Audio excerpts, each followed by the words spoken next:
The fate of Gauteng Health MEC Dr Bandile Masuku was on the table at the ANC's Provincial Executive Committee meeting this weekend.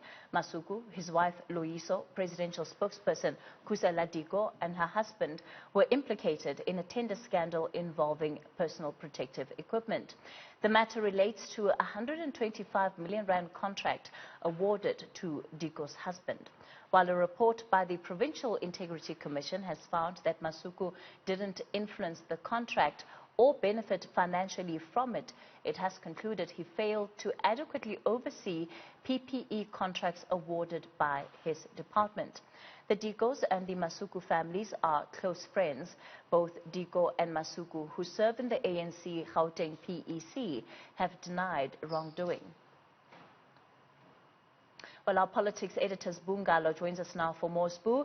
By all indications, the province in Gauteng was expecting that by tonight they would have given some feedback on the outcome then of the meetings and what exactly the fate of the Masukus and Diko is in this case. Yes, that's correct, Kathy. In fact, that meeting is still underway as we speak, and we understand that from variable sources that it actually is a heated meeting, as we have pointed out, that the Provincial Integrity Commission has merely found that no wrongdoing on the part of Khusela Diko and Bandile Masuku, but that he had not exercised oversight. But we do understand that there are some members of the PEC who are actually grossly unhappy about the finding, and others are going as far as saying that if then the MEC did not is found to not have shown the necessary oversight, that it also has a bearing on the Premier, because as you would know that such matters were handled at the provincial level, not just by the MEC for health. But I mean, the issue here also becomes about what happens to Bandile Masuku. So we do expect that this meeting will probably proceed late into the night. But and I think another point, Kathy, is the fact that for people to understand that this is an investigation by the ANC, which is separate from the investigation by state law enforcement agencies, which include the SIU. So effectively, are we expecting that once this meeting is done, we will know whether or not Bandile Masuku can resume his position as the health MEC in the province, or will that call only be made once the province and the SIU have both released their reports?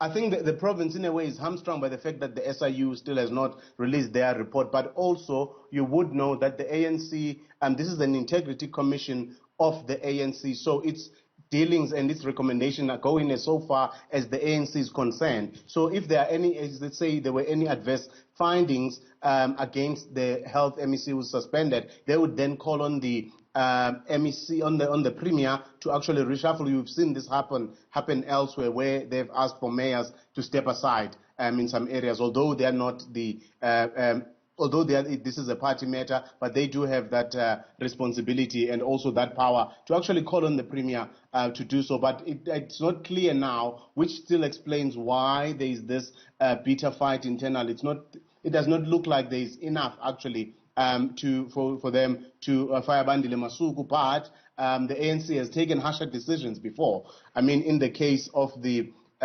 former mayor of the West Rand and the mayor of Mirafong, they asked those two officials to resign merely based on the fact that they were found not to have taken action against officials who had transferred monies into VBS, not that they were directly involved in that wrongdoing. So anything is possible depending on which faction in the ANC holds sway at that meeting. What are the specific implications then for Khusela Diko in this matter? Because she's an employee of the president. She's an employee of the state.